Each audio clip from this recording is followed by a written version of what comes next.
Hey, Zero Team Pits, Knoxville, Tennessee, folks. We got another slick 250-gallon off-road package rolling out the shop today. This one's going on my man Andrew. I'll tell you what, he's in Tennessee. He's a volunteer fan, baby. I love it. So we did a custom patina job on this deal for him. We did white, smoky gray, and then orange on top. Sanded back through everywhere. Did all our metal work. 3 coats of high gloss clear coat. Really came out slick. So guys, we have a lot of different options as far as the finishes go on these tank smokers.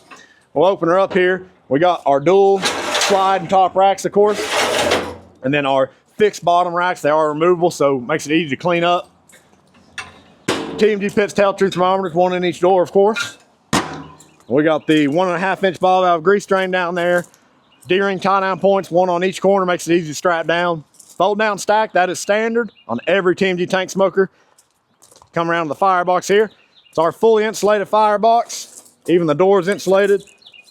You can see there, holds heat great. It just makes this thing a dream to run. And it is on our big tire off-road package here.